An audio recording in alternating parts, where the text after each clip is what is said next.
네, 오늘은 12월 30일입니다. 네, 동포세계 김용필입니다. 참 2024년, 참 대한민국에 있어서는 참 혹독한 해가 아닌가 생각합니다. 이 청룡의 해라고 해서요, 이 푸른 용의 꿈을 꾸고 올 한 해를 시작을 했지만은, 이렇게 또 끔찍한, 또 참 안타까운 사고까지 일어나서, 정말 또 2025년 새해를 또 애도의 시간으로 이렇게 또 맞이하게 되는 것 같습니다. 네, 제주항공 C 2216편, 네, 여객기 사고로 인해서 희생하신 분들의 명복을 빕니다. 깊은 위로와 애도를 표합니다. 그래서 오늘 방송을 함께 해주시는 분들도 깊은 애도 또 추모에 함께 해주시면 또 감사하겠습니다. 이 제주항공 여객기 사고 이렇게 발생해서 정부가 1월 4일까지 7일간 국가 애도 기간으로 지정을 했습니다. 네. 이 사고가 발생한 이 무안공항 현장과 또 전남, 광주, 서울, 세종 등 이 17개 시도에 합동분향소를 설치할 예정이라고 하고요.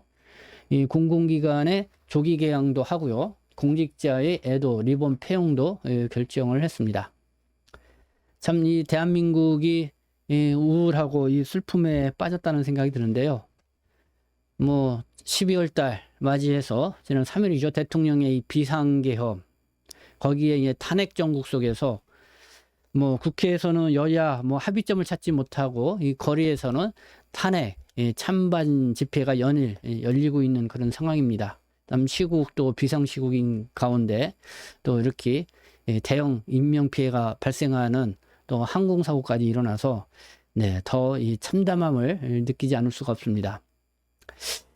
이번 사고가 국내 민간항공 역사상 네, 최대 인명피해라고도 합니다. 네, 참으로 안타깝습니다. 뭐 뉴스로 연일 나오고 있기 때문에 뭐 많은 분들이 또 관심을 두고 보고 있으리라 생각합니다. 지난 29일 오전 9시 네, 3분쯤이라고 합니다. 무안국제공항에서 이 태국 방콕에서 출발한 이 제주항공, 이 착륙 중에 활주로 외벽에 이 충돌을 해서 이 대형 화재까지, 폭발과 함께 화재까지 이렇게 벌어져서 더 희생이 크지 않았나 생각합니다. 여객기에는 탑승객이 175명, 그리고 승무원이 6명, 그래서 181명이 탑승을 했는데, 네, 181명 중 2명만 이렇게 구조가 되고 179명이 사망을 했습니다. 그러니까 승객 중에는 여행사가 3박 5일 일정으로 목격했던 이 크리스마스 여행객이 상당수 있었던 것으로 전해졌다. 그리고 가족들 3박 5일 크리스마스 여행을 즐겁게 떠났는데 이게 무슨 일이냐, 뭐 참 이런 한숨 섞인 얘기도 들을 수가 있고요. 또 팔순잔치, 네, 가족 9명, 뭐 3대 1가족이 또 이렇게 이 사고를 당해서 모두 사망하는 그런 상황이 됐고, 공무원도 8명이 참변을 당했다. 뭐 태국인이 있는데요. 이제 외국인으로서는 태국 국적 여성 45세 여성과 22세 여성이 탑승해서 사망을 했습니다. 보니까 그 45세 된 여성은 한국인 남편과 결혼해서 2아이를 두었다고 합니다. 그래서 아마 2주 전에 남편하고 함께 태국 고향에 가서 가족들과 시간을 보냈다고 해요. 근데 그 여성이 이제 남편, 한국인 남편은 먼저 한국으로 돌아왔고, 그다음에 그 여성은 이날 이제 비행기 타고 한국에 오는 중에 이렇게 참변을 당했다는 거고요. 그리고 22살의 이 태국 여성은 대학생, 방콕에 사는 대학생이라고 하는데, 아마 한국인 남편과 결혼해서 한국에서 머무는 어머니를 이제 만나러 오는 도중에 이렇게 참변을 당했다고 합니다.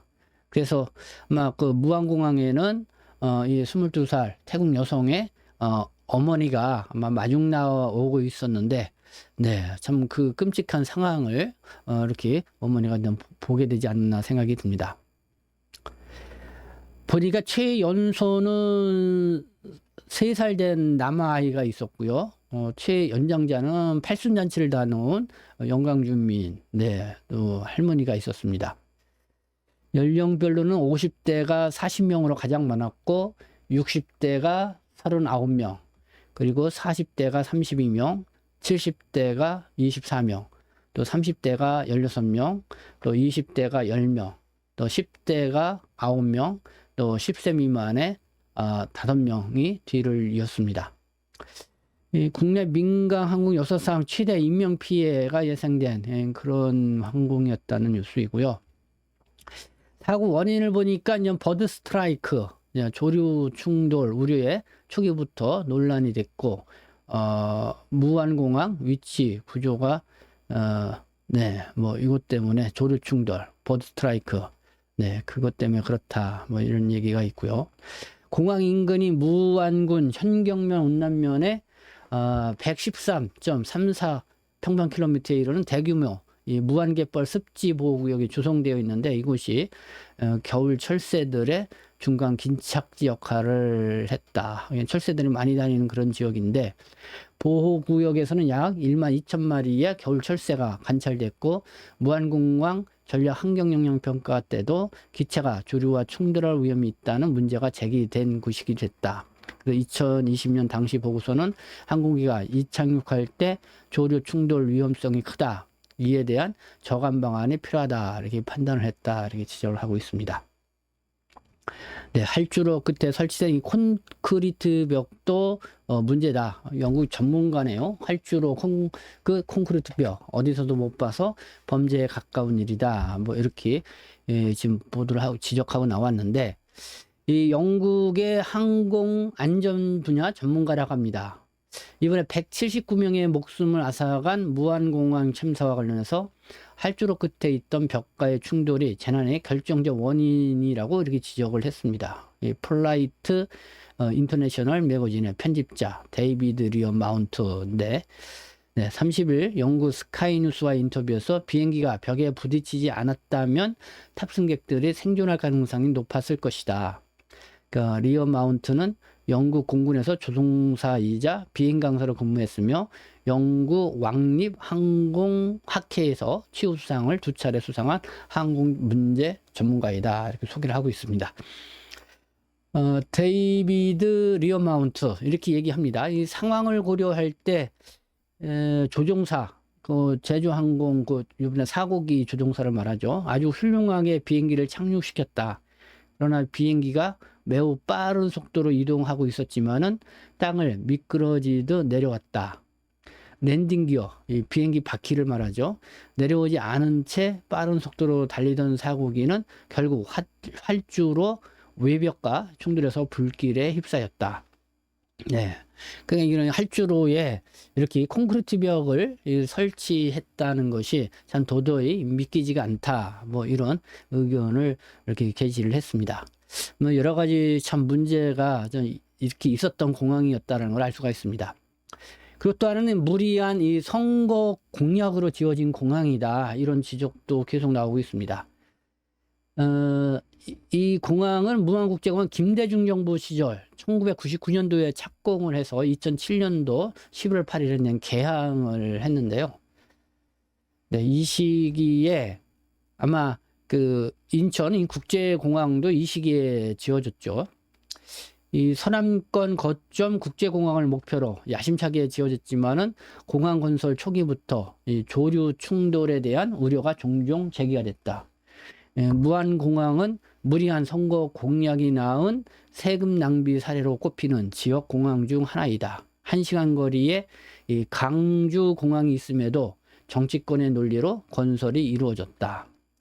1시간 거리에 강주 공항이 있는데 또다시 무안 공항을 또 설립을 했다.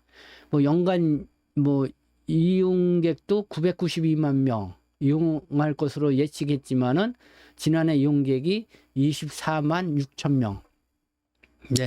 990이면 한 1,000만 명 정도 연간 이용객이 있을 거다, 이렇게 예측했지만은 훨씬 부족한 24만 6천 명 정도 이용을 하는 거에 그쳤다는 거죠. 그러니까 이렇게 민심을 사기 위한 무리한 선거 공약으로 지어진 공항이다.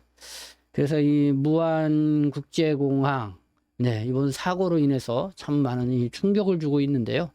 예, 무안국제공항이 앞으로 어떻게 될 것인가 하는 것도 뭐 이번 사고에 또 관심이 되지 않을까 생각이 듭니다. 네, 뭐 이렇게 해서 뭐 계속 연일 뭐 방송에서 새로운 소식도 나오고 수습 방치 이런 것도 계속 나오고 있습니다. 오늘은 1월 4일까지 애도의 시간이니까요. 뭐 동포 여러분들도 다 같이 또 참여하면 좋지 않겠나 이렇게 생각이 듭니다. 네, 지금까지 함께 해주셔서 감사합니다. 저는 동포 세ction 대표 변장 김영